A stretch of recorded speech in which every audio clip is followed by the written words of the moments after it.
On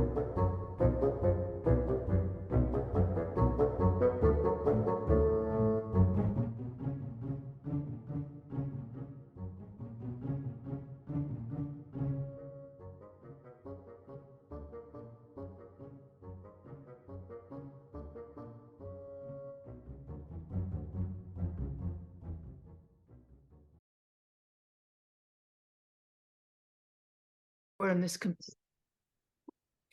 good morning. I'm here this morning with Sandra Gentry, who you've probably met before since we've been doing these. Brittany, I think, forgot about our meeting, but here we are anyway. And Sandra, I'm glad you're here, because I had some questions in my mind. And I think one of my clients was asking about this too. You know, like a lot of people have mercury and lead, and we know that they're synergistic, like in a bad way. Yes, very bad. Yeah, like if a person has, there's that test where they have 100 rats, and you give lethal them dose. You give them a little dose of mercury and like 2 of them die. You give them a little dose of lead and 2 of them die. But you give them the same amount of lead and mercury and like 50% of them die, because that's what they it's pretty extreme. I don't know the exact numbers, but yes, it's a pretty lethal combo. And we're not rats, but neither lead or mercury are necessary or something our bodies can really work with. So it's damaging. That's a classic scientific test they use for poisons. Right, for any animal testing to establish the lethal dose, the LD. Yes. Yeah. So you've had a lot of experience with lead, which I haven't. Fell into the thinking, oh, it's just mercury, and then learning more and more, reading in the Yahoo group about, well, and even in amalgam illness itself, and then hair test interpretations, reading about the synergy between the heavy metals. And I'm like, oh, yeah, we did have an exposure. And it kind of clicked together for me at that point that years ago we had spent 7 months in 1950s housing, military housing, on Fort Bliss, Austin Street. Now they house soldiers there, which is like, I'm like, okay, they've kicked the families out, the pregnant women and the babies and whatnot, but the guys are still there. It can knock their fertility, but that's a whole nother story. But it was so the symptoms I saw early on for my child during exposure were runny eyes and runny nose. And I assumed he's allergic to the cat, because where we lived in Germany, we didn't have a cat. And then we came to the States, and my husband had adopted a white and gray kitten, little green eyes, pistachio. And I thought, well, it's probably the cat allergy thing. So we brought the cat back to the rescue. And I thought, well, that's that. I'm not going to have my kids swallow a pill every day because daddy wants a cat. If he's allergic, that's kind of a, And it didn't get better when you got rid of the cat. That's a sad story. Didn't get. Yeah, I know. In retrospect, I'm like, it wasn't even the cat. Like, oh, shooting the wrong messenger, right? Hope it found a good home. And then my son ended up taking the eye drops. He cried out. I went back to the medical provider, and she's like, here, give him this pill. My child takes the same thing. And so he was on, I forgot what this pill was called, but he was on it for quite a while. And then a couple of years later, we switched to Claritin because he still had symptoms. It was allergy. Even after we moved away from it. So it was like, okay. And then on the other hand, like the school was reporting hyperactivity at school and other things. And I said, he's totally different at home. So I think it's something at the school. Like, I don't know, what chemicals are you spraying? What is in the cleaner? What's being used around here that, could be doing this? And we actually had him tested, blood test for allergens, and it was environmental allergens at the time. So we're talking grass, pollen, dogs, cats, the most standard kind of things. And he wasn't allergic to a thing. So I'm like, okay, well, we can ditch the Claritin. And this is still before I knew about chelation. This is just the beginning. And then just lead exposure. So the symptoms, the acute symptoms of exposure were him having these burning red eyes and runny nose. And he was 17 months at the time when we moved there. He was a really little guy. So you expect a lot of, learning new words and new skills in just this rapid succession. And it just flatlined. I mean, it slowed down for quite a while. And another thing with lead is even after exposure, but low tone, you can have this, it's this weird, confusing thing. You can have hyperactivity, you can have low tone. So these kids aren't able to like climb over a bench or just have energy at the level of their healthy peers.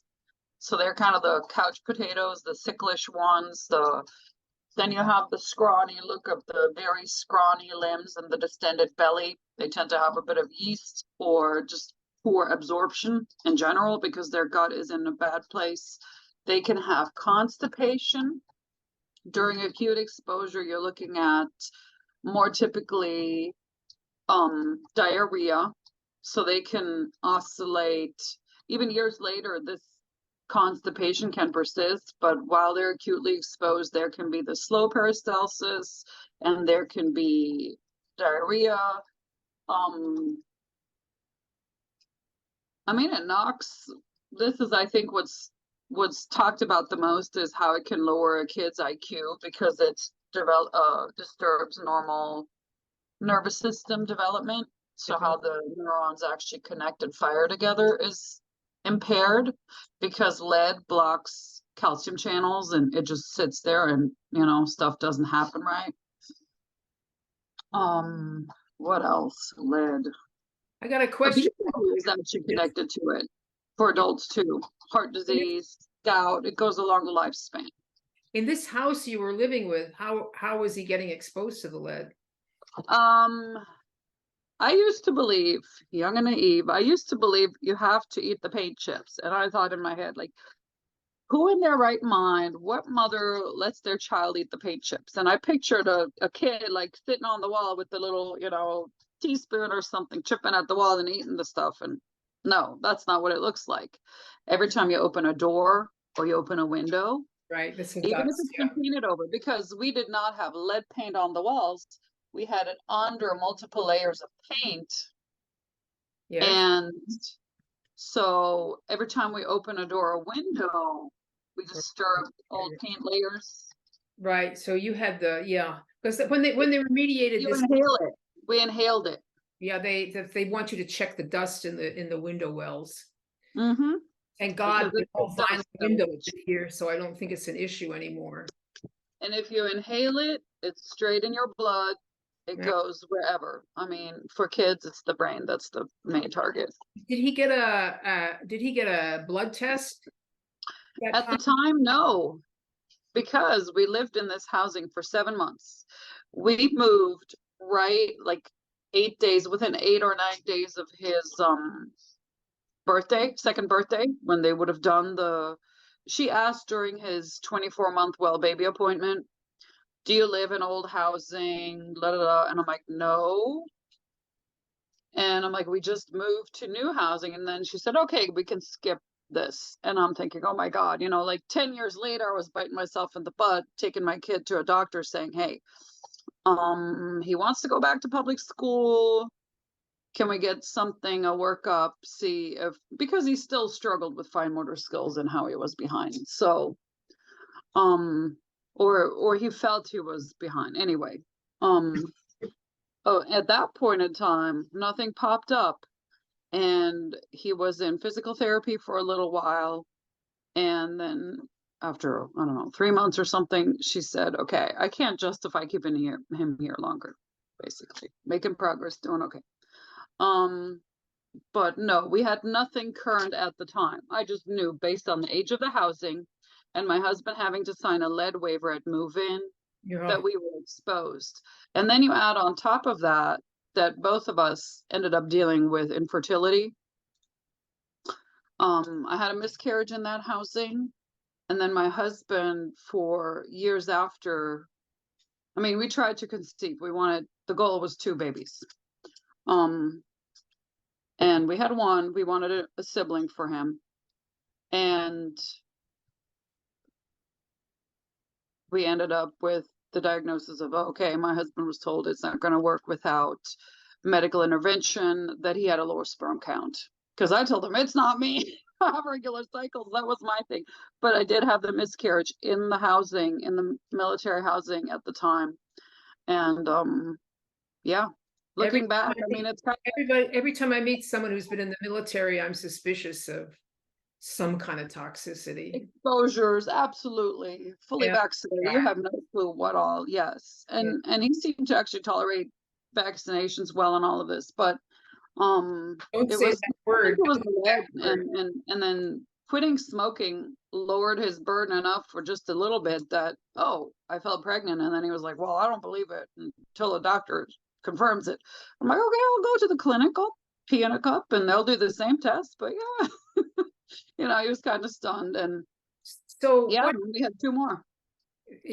be careful with that word, the product that must not be named, because I got, you know, they took down Tressy's video. I think it was for that. So use code words. During the military time, there were a lot of mandatory things he had to do. Yeah, It's I not, know. it was way before COVID or anything. It has nothing to do with that. And that one he took too, because he's like, well, I want to keep my job. So He took it. working for the federal government. Well, I hope he sounds like a hearty sort of person, thank God. But anyway, I agree. what do you get back to the lead thing? Mm, There was mercury too. So how do you distinguish what is lead and what is mercury, and what do you see? I mean, I know they overlap a lot because right. just The the pure lead is I remember Andy's description was something like somebody with the dumb look on their face. yeah, and that Just, kind of, you know, and heavy set. I mean, it does cause obesity. We know the connection there, the heart disease connection, the gout connection. And this is true for childhood exposure following people all the way through their lifespan. So when grandma complains about her toe being in pain and it ends up being gout, that is connected to early childhood exposure. It doesn't have to be current, excuse me.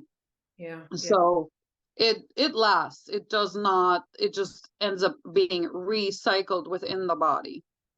Yes. It's an ongoing, perpetual source of Right. poison. The body does not excrete it. It treats it as a It just calcium bioequivalent. It blocks things to delineate it from mercury. So for children, I'll focus on the children here. For lead, the hyperactivity or okay. the severely low muscle tone I mean, it stands out. Yeah.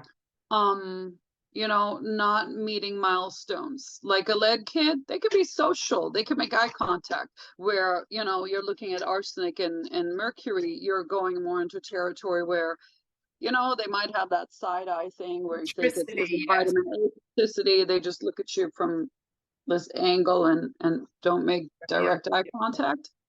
Right. So, but lead can also affect the eyes, and it affects eye teaming. So this comes in when kids The hit school. amblyopia is often lead. Yes, eye tracking. This is just Eye teaming. Sorry, teaming. this just made me you know, there's been a question in the group recently about, you know, but you can't will sweating in a sauna excrete lead? I do not know. I think it does. I I mean, don't know. all I can go is with what Andy said, is that Right. say like an hour of sweating is equal to a day of DMSA chelation. Right. Who So knows? that would make us think if it's water soluble, you know, but lead itself, I never considered, you know, sticking my kid in a hot thing, because little guy, I mean, he was what, 7.5 when I learned about chelation. I just stuck with, okay, I can use the DMSA for, first I actually honed in on arsenic. I was thinking mercury and arsenic, and then the gears in my head came going, oh, and as I learned more, I'm like, well, the lead makes sense too, because we have this exposure. It's in there. So I started with ALA and then went and added the DMSA. And no, I actually, with my oldest, I started with DMSA already knowing about the lead history, and then we phased in ALA. But yeah, because I figured the DMSA is mercury, lead, and arsenic. It hits all three. So Right. um so mercury itself, you can have this general delay. You can have something that looks more like autism, where they're not responding to their name, they're not speaking. The speech delay, I think, is more a mercury trait than Yeah. lead alone. But when you mix the two, you get the pervasive developmental delays, you get the autism with nonverbal, like that is baked into it basically, when you have the combined toxicity. So there is a big overlap. It's just different mechanisms of how they affect the body. Mercury, I think of more as the liver poison. So you have things like the reactive hypoglycemia, the carb fiend, the candida, and lead triggers more of the candida with, the immune system being knocked down. Well, Mercury's famous. Mercury brings it out of balance, and you have the more allergic kid or chronically ill. So it looks a little bit different. It's subtle, maybe, if somebody didn't know, but if you're going through just pure toxicity of one kind and the other, it's really, I would say the behavior is the most obvious. But do you ever, I think it's kind of rare to see a child who's got lead that doesn't have mercury too, but I suppose they're out I there. agree. Yes, that I think you can say, but the other way around, I would not, because Yeah. kids who have mercury don't necessarily have to have the lead. But Yeah. you're right. Usually the two go together. If there's lead, and Right. by the time parents turn to me, it's like, my kid is this age and they're still talking. Excuse me. So it's like, okay, yes, you're probably on the right track by now, coming to learn about chelation, because this is what explains it, actually, the combination of lead and mercury Yeah. together causing this, So the nonverbalness to persist. you must have gotten poison too. You got an acute exposure living in there. I It's was exposed, and I think that's what actually triggered my miscarriage. Absolutely. right. But now that you're chelating and you've had to go through that whole thing of dealing with all these strange symptoms that come and go and so forth, how would you differentiate lead and I mercury? don't know if I felt the lead as if I can delineate, because I consider myself to have been mercury toxic for way longer than the lead. Yeah. My mother had amalgam fillings.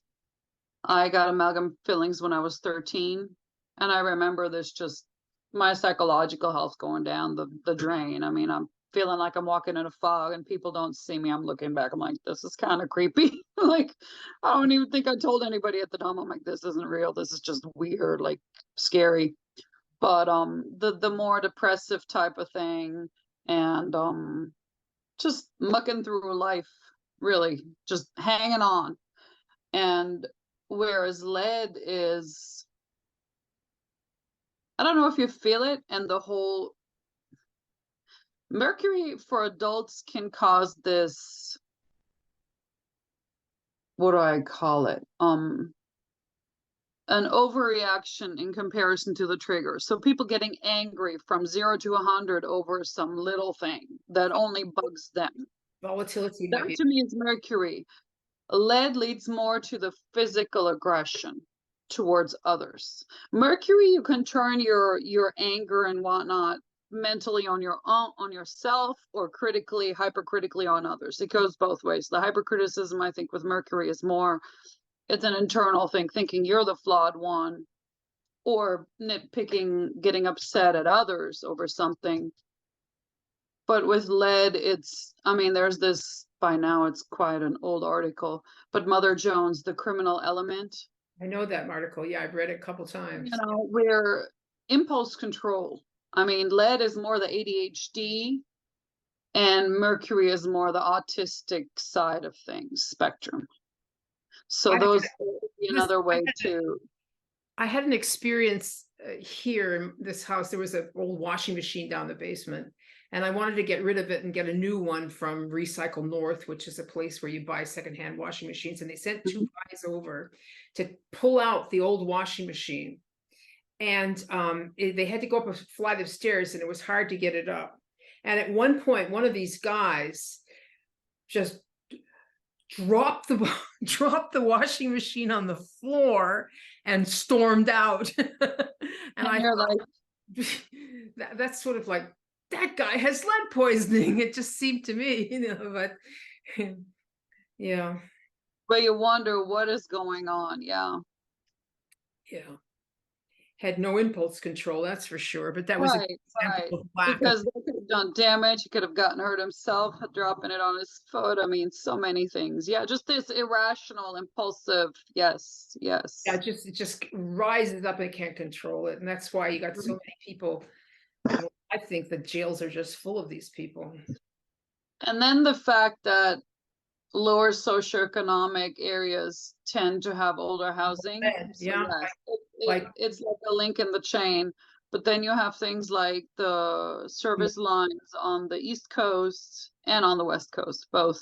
But I've Googled some zip codes in Connecticut with really high, what I thought expensive houses, like new buildings, okay? New buildings, but still the service lines being old, leading to the water containing lead and being flagged on the EWG water database. So it's hard to get away from. Even a new house isn't a guarantee. that case of lead poisoning in what was the place it was? It was such a Flint, scandal. Michigan, is that what you're thinking of? Flint, yeah. It was because they switched to a water that had something corrosive in it. They changed the water treatment, the chemicals used in the water treatment When they changed that it ended up to chloramine, breaking off this buildup, because in water lines, the calcium carbonate, so if the water's hard and leaves stains on like your washed dishes and things like that, it's calcium carbonate, and that ends up lining the inner cavity, well, the lumen, the inside of the pipe. Yes, over time, the calcium deposits actually have a protective function and prevent lead ions from dissolving into that water, because the calcium is blocking it, is sealing it off, so to speak.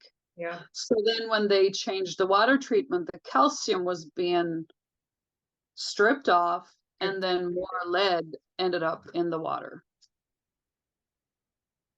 Yeah, they also changed the source of the water to something cheaper, I think, and that.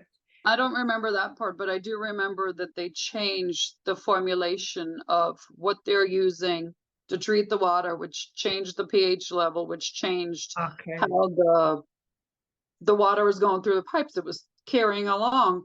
It was chipping away at this protective coating, basically, and increasing the exposure. That was the problem. It was increasing the lead exposure. Well, one thing's for sure, there's a hell of a lot of toxicity in the United States and a lot of other countries too. It's worldwide. It doesn't care what skin color you are, what border, or what country you're in, what continent, what you're, it doesn't matter. Kind of the age of toxicity. I mean, the Romans knew that, oh, this guy drinking this sweet wine, it makes people angry or something. There are historians who've hypothesized that, the Roman Empire fell because these guys were literally backstabbing each other because they were lead poisoned. They were just going crazy. They were violent while they were at it. So not only were they getting dumb and crazy, they became homicidal, and that's no way to run a republic.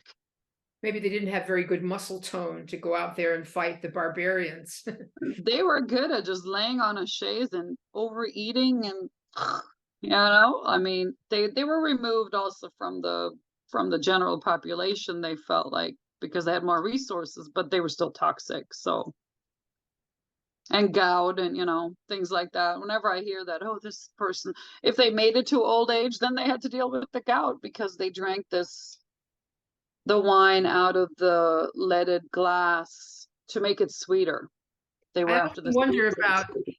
I read a lot of, I read a lot of literature, of Victorian novels and stuff, and talking about, and there's always these, like, if I've read every single Anthony Trollope book that's ever been written, probably, and they're all about people going bird hunting at country estates.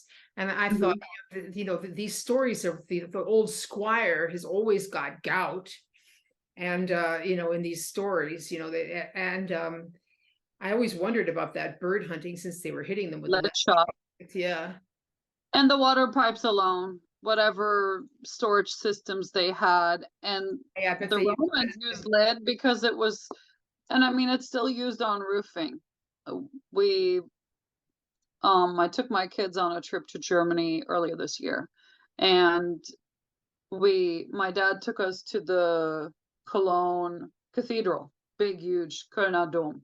Yeah, I've seen it. Huge old medieval times, and they were doing renovations on roof parts, apexes and whatnot. And I'm like, It's all oh my lead. God, is that lead? He's like, yes, it's lead. It was probably, I don't know how many millimeters thick.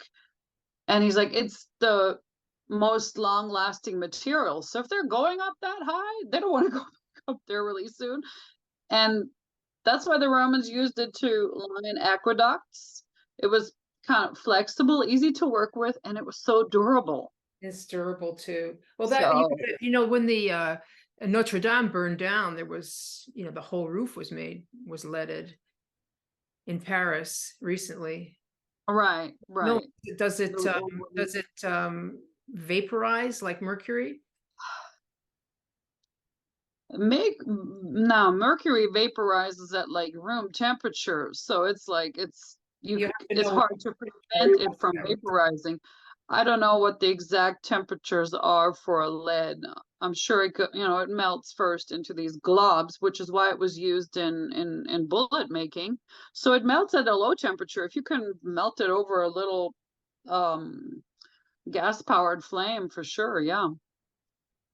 Well, people get poisoned Oh, from bullet making. making bullets, exactly. So it's They I don't probably know what killing it. exactly the temperature is. So I'm sure the fire in Notre Dame, melted and created vapors in the process. Yeah, yeah. I mean, that's a safe assumption at this point. Yeah, thinking it through. What a thought.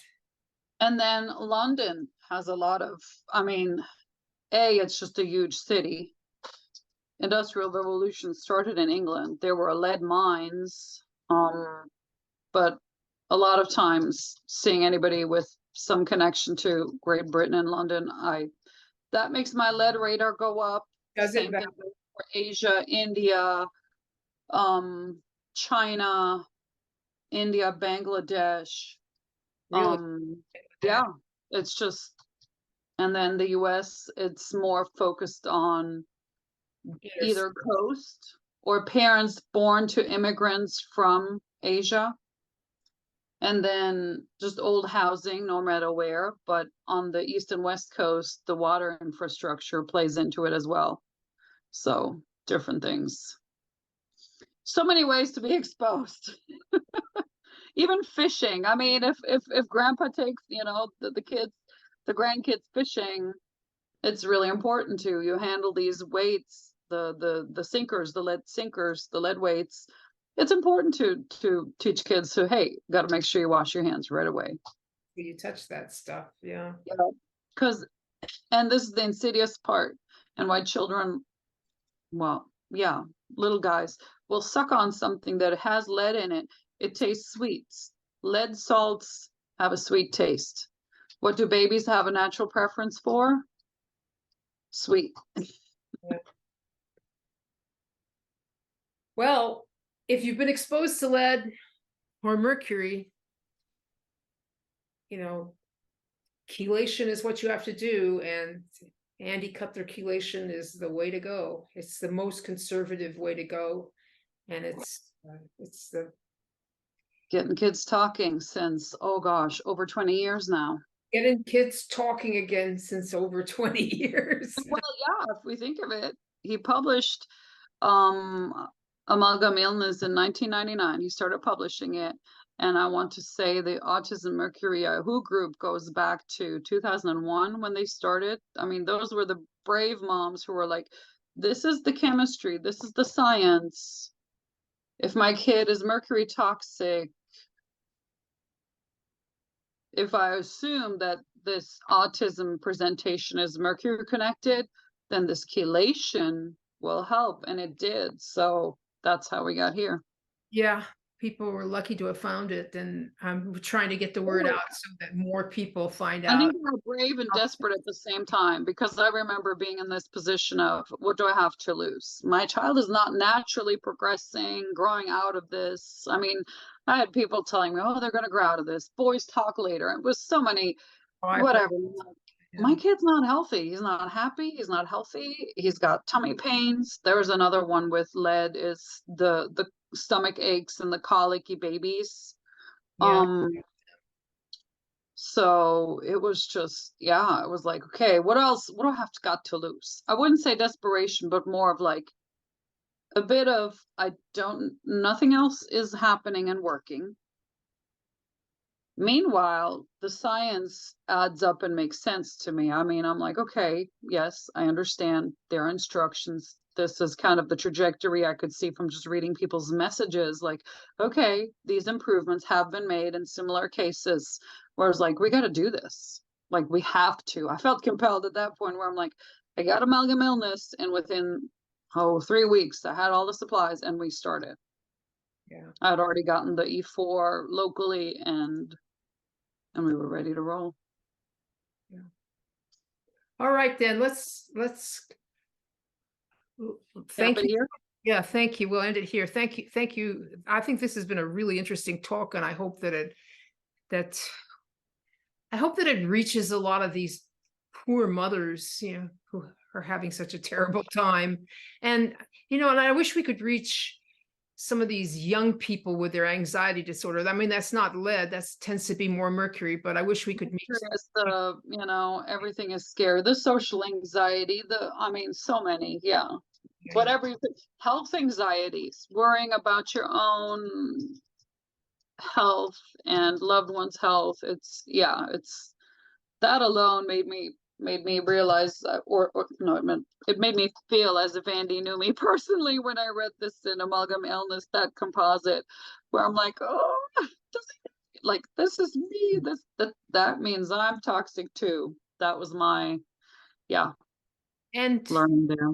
Close by saying that Sandra you got 3 kids, right, Sandra? Yes, She 3 sons. brought them all back to being whole and healthy all by herself using this protocol. Thank you, Sandra.